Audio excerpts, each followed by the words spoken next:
नमस्कार। दूरदर्शन हिमाचल में आप सभी का स्वागत है। आप देख रहे हैं कार्यक्रम खेल जगत। दर्शकों, जैसा कि आप सभी जानते हैं कि भारत खेल के क्षेत्र में लगातार आगे बढ़ रहा है और यहाँ के युवा और बच्चे खेल में अपने साथ साथ देश और प्रदेश का नाम रोशन कर रहे हैं, यानी वो खेल कूद कर खराब नहीं नायाब हो रहे हैं। ऐसे ही एक खिलाड़ी आज हमारे साथ मौजूद हैं। आज हम करेंगे कराटे की बात बाल खिलाड़ी के साथ। आज हमारे साथ बात करने के लिए मौजूद है नमन ठाकुर जी, जो कि राष्ट्रीय खिलाड़ी है कराटे में। नमन, आपका आज के कार्यक्रम में बहुत बहुत स्वागत है। तो आज हम बात करने वाले हैं कराटे की, क्योंकि आप एक कराटे के प्लेयर हो। तो सबसे पहले हम आपसे जानना चाहेंगे कि आपके बारे में जानना चाहेंगे कि आप कहाँ से हो, आप कौन सी क्लास में हो और आपकी जो ये स्पोर्ट्स जर्नी है और या फिर ये कहें कि कराटे की जर्नी है, उसकी शुरुआत कब हुई? तो मेरा नाम नमन ठाकुर है और मैं 15 वर्ष का हूँ। तो वैसे तो मैं बचपन से ही खेल रहा हूँ, पर जो मेरी कराटे की जर्नी है वो 5th या 6th क्लास से स्टार्ट हुई थी। अच्छा। जो कि मेरे पहले कोच है रवि सर, उनके साथ। जी। तो 5th और 6th क्लास में हमें स्पोर्ट्स कराटे फैसिलिटीज़ प्रोवाइड हो चुकी थी एंड फिर हमें क्लासेस मिली एंड फिर हमारी जर्नी स्टार्ट हो गई। अच्छा, तो आप जब स्कूल में थे 5th और 6th क्लास में, तो उस टाइम आपको कराटे की वहाँ पे फैसिलिटी मिल गई थी स्कूल में और तभी से आपने खेलना शुरू किया। जी। तो अगर हम बात करें कि कराटे की, जैसे हम देखते हैं कि बहुत सारे खेल हैं और बॉयज़ की अगर हम बात करें तो फिर उनका फुटबॉल में ज़्यादा इंटरेस्ट देखने को मिलता है। तो आपका इंटरेस्ट कराटे में कैसे आया? तो बेसिकली जिस काम को आप बार बार करो तो उस पर कहीं ना कहीं मन और दिल लग जाता है। जी। तो जब हमने क्लासेस लेना शुरू किया तो हमने टूर्नामेंट पे पार्टिसिपेट करना शुरू किया, बार बार टूर्नामेंट खेले और उस हिसाब से फिर मेरा इंटरेस्ट जो है कराटे में डेवलप अपने आप हो गया। जी। तो आपका जैसे इंटरेस्ट बार बार खेलने से आया, आपने ट्रेनिंग ली है स्कूल में, तो आपने टूर्नामेंट्स कौन कौन से खेले हैं? कितने टूर्नामेंट्स आज तक आपने खेले हैं? तो मैंने 2 नेशनल टूर्नामेंट्स खेले हैं, डीएवी स्पोर्ट्स नेशनल टूर्नामेंट्स, जी। एंड मैंने खेले हैं 6 open nationals at Indira Gandhi sports complex. Okay. और उसके अलावा आपने नेशनल या फिर डिस्ट्रिक्ट लेवल या फिर स्टेट लेवल पे भी खेला? यस, बिफोर नेशनल मैंने डिस्ट्रिक्ट और स्टेट दोनों खेला है। ठीक है।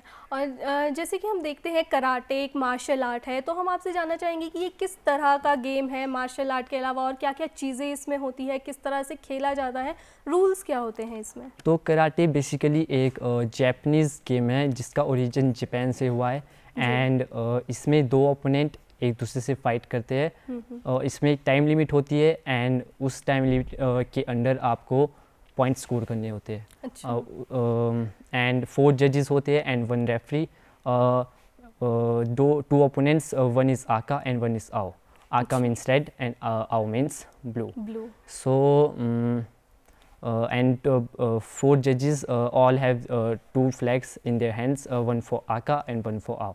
Whenever the Aka scores, they show the red flag, and whenever blue scores, they show the blue flag.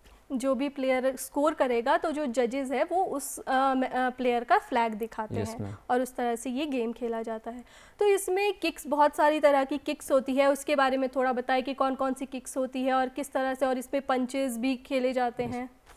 तो पंचेस जो है वो आप बेल्ट के नीचे नहीं मार सकते। देयर इज़ अ बेल्ट, उसके नीचे आप नहीं मार सकते, वो फाउल होगा। एंड बिटवीन चेस्ट से लेकर आप ऊपर फेस तक मार सकते हैं, बट इन अंडर 14 अंडर 17 में हार्ड हिटिंग अलाउड नहीं है। अच्छा। अंडर 19 में है। सो उस पंचेस के आपको 1 पॉइंट है, बट इफ़ अगर आप अपने ओपोनेंट को गिरा के पंच मारते हो देन इट्स अ 3 पॉइंट। अच्छा। एंड इन किक्स भी आप नीचे नहीं मार सकते बेल्ट से, वो भी आपको ऊपर ही मारनी होती है। इन द केस अगर आपने चेस्ट या बैक पे मार दी तो वो 2 पॉइंट्स होते हैं and if in face then it's 3 points. Okay. तो बेल्ट के लोअर बॉडी पे नहीं मार सकते हैं और आप फेस पे या फिर बेल्ट के ऊपर ही आप किक खेल सकते हैं या फिर पंचेस मार सकते हैं। तो जैसे अगर हम इसमें वेट कैटेगरीज़ की बात करें तो कौन कौन सी वेट कैटेगरीज़ में होती है, और अगर हम स्पेसिफिकली आपकी बात करें तो आप कौन सी वेट कैटेगरी में खेलते हो? इसमें वेट कैटेगरीज होती है लाइक -30 kg और 30 to 35 kg, ऐसी ही होती है सारी। एंड जिसमें मैं खेलता हूँ वो है 45 to 50 kg। अच्छा। तो आपने इसमें वेट कैटेगरीज में आप इन वेट कैटेगरी 45 टू 50 कैटेगरी में खेलते हो।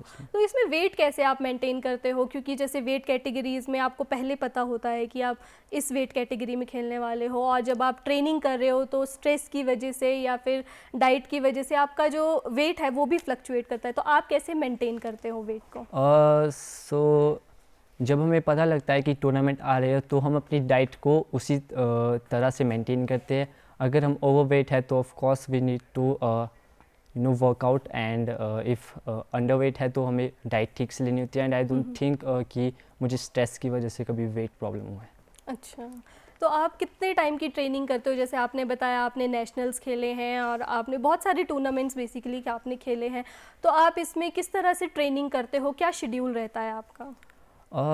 तो ट्रेनिंग कराटे और स्टडीज़ को साथ में मेंटेन करना पड़ता है, बट मैं कराटे को ज़्यादा टाइम नहीं, बट मैं अपनी बॉडी को मेंटेन करने में ज़्यादा टाइम रखता हूँ। एंड व्हेन जब मैं सुबह उठता हूँ तो of course jogging, running and yoga etcetera, and then फिर मैं स्कूल जाता हूँ। फिर जब स्कूल हमारा ओवर होता है 2 o'clock, एंड व्हेन टूर्नामेंट आते हैं तो मैं कराटे क्लासेस लेता हूँ, जो कि 2 to 6 चलती है, एंड उसके बाद फिर स्टडीज़ मेंटेन। जी, तो मतलब आप गेम के साथ साथ स्टडीज़ को भी बखूबी मैनेज करते हो। तो जैसे आपने लेवल्स की, बेल्ट की बात की थी कि बेल्ट के ऊपर मारना होता है, अबव बेल्ट खेलना होता है, तो ये बेल्ट्स क्या है और कौन कौन से इसमें लेवल्स होते हैं, किस तरह की बेल्ट्स रहती है कराटे में? सो जो बिगनर्स के लिए जो बेल्ट होती है वो वाइट बेल्ट होती है, एंड देन फिर then comes blue belt, yellow belt, then comes green belt, then comes bronze, and then the highest ranking black belt, and in other categories Dan 1, Dan 2 like this.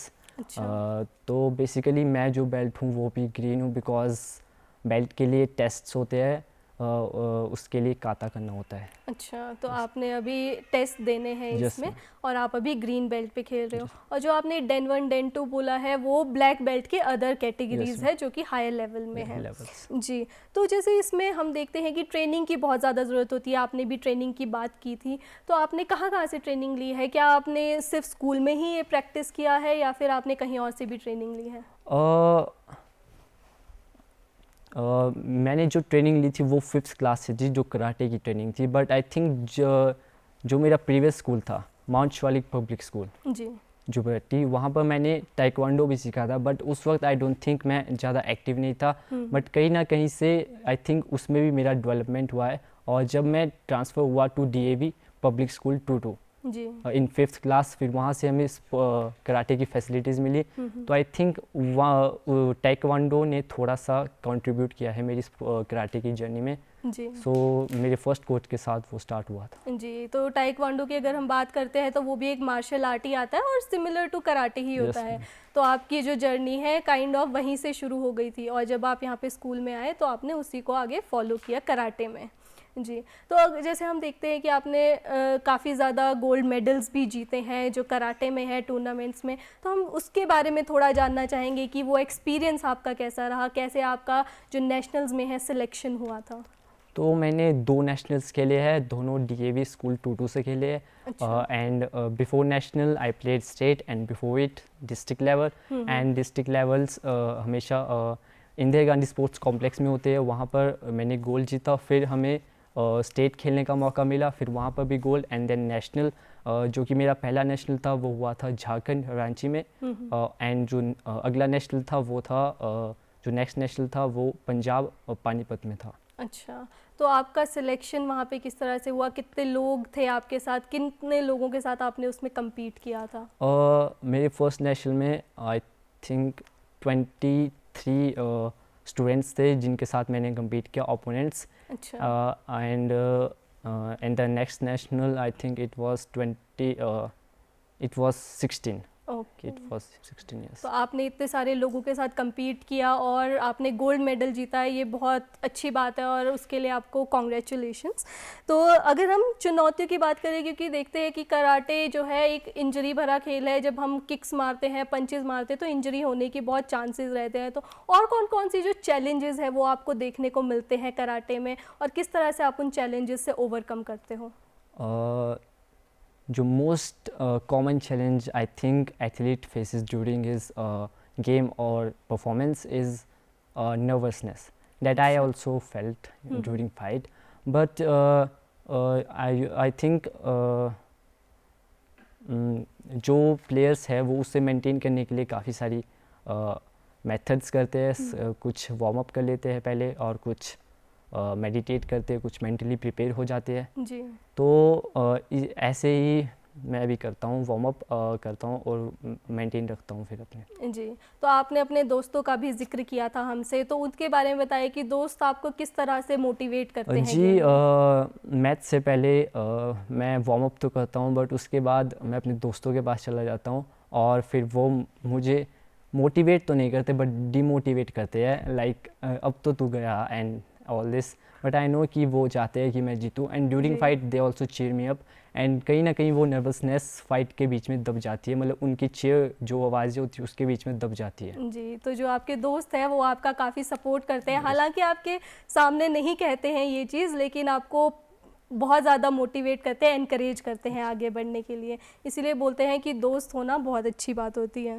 तो जैसे हम देखते हैं कि हर एक जो प्लेयर है या फिर इन जनरल हम अगर लोगों की बात करते हैं तो सबका कोई ना कोई रोल मॉडल या फिर उनका कोई मेंटर ज़रूर होता है लाइफ में, तो आपकी लाइफ में ऐसे कौन मेंटर है जिनसे आप बहुत ज़्यादा इंस्पायर्ड हो? I think it's world champion, 5 time world champion, karate world champion Rafael Aghayev. तो जब मैंने कराटे शुरू किया था तब तो मुझे नहीं पता था वो कौन थे, बट जब जैसे ही मैंने ज़्यादा खेलने लगा, पार्टिसिपेशन किया टूर्नामेंट में, आई थिंक मुझे उनके बारे में पता चला and I heard that he's 5-time world champion, that I think is a very good thing and I also want to become like that. अच्छा, तो आप उनकी तरह बनना चाहते हो और आगे सोचते हो कि बिल्कुल हम वैसे ही उनकी तरह, और जिस तरह से उन्होंने 5 टाइम आपने कहा कि वो चैम्पियन है, तो आप चाहते हैं कि उनका भी आप जो रिकॉर्ड है वो ब्रेक कर लें। जी, तो अगर हम फैमिली की बात करें तो फैमिली का आपको कैसे सपोर्ट मिलता है? किस तरह से आपके जो पेरेंट्स हैं, मॉम है, डैड है, तो उन्होंने किस तरह से आपको सपोर्ट किया है आपकी इस जर्नी में? वेल मेरे पेरेंट्स जो है वो बहुत ओपन माइंडेड है। आई थिंक उन्होंने वो मेरे हर डिसीजन में मेरे साथ रहते हैं। अगर कुछ गलत होता है then they will scold me, but I think वो मेरे साथ रहते हैं। And not only my parents but my whole family, my father, my mother, my uncle, aunt and my brothers and even though my cousins also, they also support me like that and I don't think कि कोई problem होती है supportive, they all are supportive. जी, तो अगर parents है, family है, उनका साथ रहे तो ऑब्वियसली हमारे को बहुत मोटिवेशन मिलता है और आगे बढ़ने में भी काफ़ी ज़्यादा हेल्प मिलती है। तो जब उन्होंने देखा कि आप गोल्ड मेडल जीत के लाए हो, एक बार नहीं 2 बार गोल्ड मेडल आप जीत के लाए हो, तो उनका कैसा रिएक्शन था, कैसा उनको फील हुआ है? वेल वो कहते तो नहीं है पर उनकी फेस पे सब कुछ दिख जाता है, but you know they also said that very good you did this and they were very proud. जी, ये आपने बहुत सही बात कही है कि पेरेंट्स बोलते नहीं हैं लेकिन उनके फेस पे बिल्कुल दिख जाता है कि वो कितना ज़्यादा प्राउड है, और वही हम देख सकते हैं कि आपके जो पेरेंट्स हैं वो भी आपके ऊपर काफ़ी ज़्यादा प्राउड फील करते होंगे। तो जैसे हम जब भी खेल कूद की बात करते हैं तो इंजरी वगैरह की तो ज़रूर बात होती है, और कई बार ऐसा होता है कि हम जब कोई खेल खेल रहे हैं तो उसमें हम थोड़ा अपने जो गेम है, अपने मैच को एनालाइज भी करते हैं कि हमने कैसा खेला है। तो अगर उसमें आपको कभी लगे कि अप टू द मार्क नहीं है या फिर कोई इंजरी हो गई है, कभी फेलियर हो, तो उससे आप कैसे मोटिवेटेड रहते हो, कैसे ओवरकम करते हो उससे? जो डाउनफॉल का मोस्ट रीज़न होता है वो तो नर्वसनेस होती है। ड्यूरिंग फाइट जब प्लेयर नर्वस हो जाता है तो वो अपना बेस्ट नहीं दे पाता है, but I think there's come the coach. वहाँ पर कोच की ज़रूरत होती है जो हमें बताता है हर एक strategy, skills, technique that we have to use there. So हमें एक ऐसा कोच चाहिए होता है जो हमें वहाँ से निकाले, उस सिचुएशन से निकाल के हमें उस सिचुएशन में डाले जहाँ पर हमें होना चाहिए। जी, तो कोच का इसमें बहुत बड़ा रोल रहता है कि जो उनका स्टूडेंट है, जो उनका खिलाड़ी है, वो काफ़ी अच्छा परफॉर्म कर पाए और उनको नर्वस ना हो।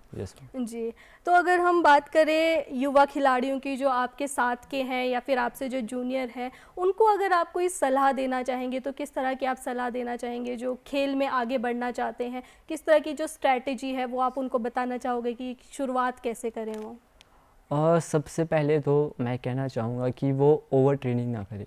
कभी कभार अपने आप को इम्प्रूव करने के चक्कर में वो इंजरी का शिकार हो जाते हैं, एंड जो कि मेरे साथ भी हुआ है। फिर मुझे रियलाइज़ हुआ कि ट्रेनिंग लोड डालने पे प्रॉब्लम हो सकती है, एंड इम्प्रूव करना है तो धीरे धीरे होता है, एंड स्किल्स लर्न की जाती है, टेक्निक्स यूज़ की जाती है, स्ट्रेटजीज आती है काम ड्यूरिंग फाइट। सो वो लर्न करने के लिए एक स्लो प्रोसेस होता है। ग्रेजुअली आप yes. इंक्रीज करते हो। यस जी, तो आपने ये बहुत अच्छी बात की कि हमें जीतना है, लेकिन उसके लिए हमें ओवर एग्जॉस्ट नहीं करना है बॉडी को, और बहुत ध्यान से ट्रेनिंग करने की ज़रूरत होती है।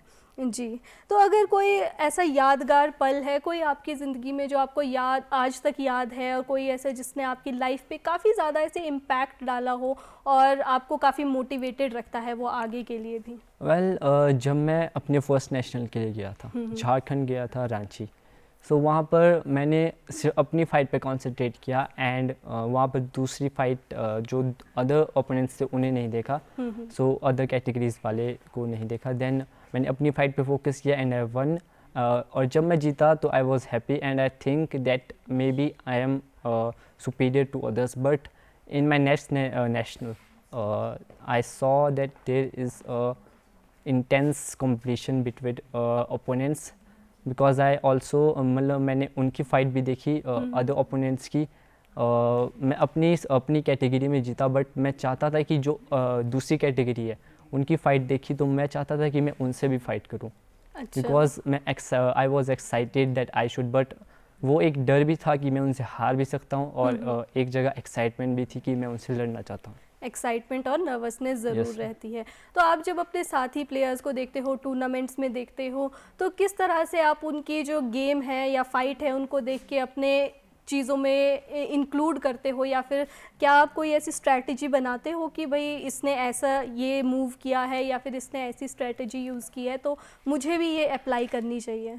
नो, आई डोंट थिंक मैं ऐसा करता हूँ, बट अगर मेरे ओपोनेंट की फ़ाइट मुझे पहले देखने को मिल जाए तो आई थिंक मैं उसके मूव से अवेयर रहूँगा और बच के रहूँगा कि वो मुझे ना मार पाए, एंड उसके लिए एक अलग से टैक्टिक तैयार करूँगा हाँ, उसे डॉज करने के लिए। जी, ये आपने बहुत अच्छी बात कही है कि अपने ओपोनेंट जो है उनकी अगर फाइट और उनके गेम खेलने का स्टाइल अगर आपको पता हो तो बहुत इजीली आप उनके जो मूवमेंट्स है उसको आप चेंज कर सकते हो। जी, तो अगर हम फ्यूचर की बात करें तो आपकी फ्यूचर में क्या एक्सपेक्टेशंस है खुद से, या फिर आपके पेरेंट्स की आपसे क्या एक्सपेक्टेशंस है, आपके गोल्स क्या है फ्यूचर के?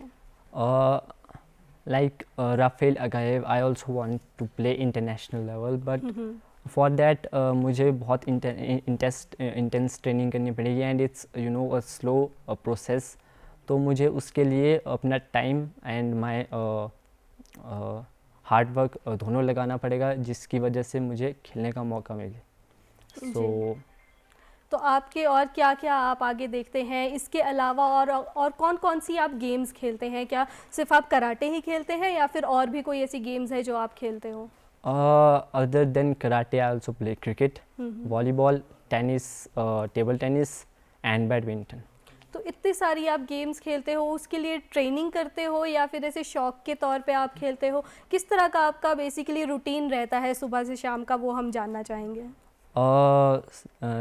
देखिए, सुबह 4 to 5 o'clock उठना पड़ता है early in the morning, so I can go for running and maintain my body, and then comes the exercise, hardcore exercise, and then comes the relaxing body and breakfast, then school, and then studies, and then फिर से training. again training. जी, ये आपने बताया कि किस तरह से आपका शेड्यूल रहता है। आपने इसमें ब्रेकफास्ट की बात की, तो अगर हम डाइट की बात करें, क्योंकि स्पोर्ट्स पर्सन को या फिर इन जनरल अगर लोगों की बात करें तो सबको डाइट अपनी फॉलो करनी पड़ती है, लेकिन जो स्पोर्ट्स पर्सन है उनको अपना स्पेशली कराटे में अगर बात करें तो वेट मेंटेन करने के लिए डाइट बहुत अच्छी फॉलो करनी चाहिए। Yes. तो आप किस तरह की डाइट फॉलो करते हो, किस तरह का आप आहार है जो वो लेते हो? जब हमारे टूर्नामेंट आते हैं in school, when we got informed about tournaments, मेरा और मेरा एक दोस्त है, Aditya Sharma, his name Aditya Sharma.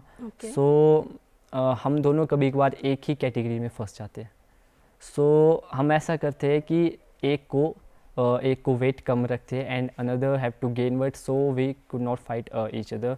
So that's the plan we do. But I don't think कि ओनली कराटे में ऐसा होता है, because I think it's boxing. I think boxing में जो एथलीट्स को मैंने देखा है वो पूरे पूरे दिन प्रैक्टिस करते हैं, बट वो अपना कुछ भी लंच डिनर और ब्रेकफास्ट नहीं लेते ताकि वो ओवरवेट ना हो.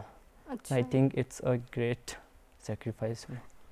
तो आपने बताया कि आप और आपके फ्रेंड अगर सेम कैटेगरी में आ जाते हो तो फिर कई बार ऐसा होता है कि आप कोशिश करते हो कि अलग अलग कैटेगरी में, ताकि आप साथ में ना आपको कंपटीशन हो पाए. Yes, लेकिन क्या कभी ऐसा हुआ है आपके साथ कि आपके दोस्त का और आपका साथ में कंपटीशन हुआ हो? यस मैम, रिसेंटली जो मैंने नेशनल खेला था उसी में हुआ था. अच्छा. एंड ये तो हमें पता था. वैसे एक्चुअली 40 to 45 kg कैटेगरी होती है, but it was 40 to 50 kg. अच्छा. एंड सो हम एक कैटेगरी में आ गए. हमें पता था हमारा मैच तो होगा, बट पता नहीं था इतनी जल्दी हो जाएगा. हम वहाँ जाते ही पहला मैच हमारा था हमारी कैटेगरी में. So we fought and I won. Okay. तो आपने अपने दोस्त को उसमें हरा दिया. Yes, तो आपके दोस्त को कैसा लगा? क्या बाद में आपके दोस्त ने आपको बोला कि क्यों हराया है मुझे गेम में?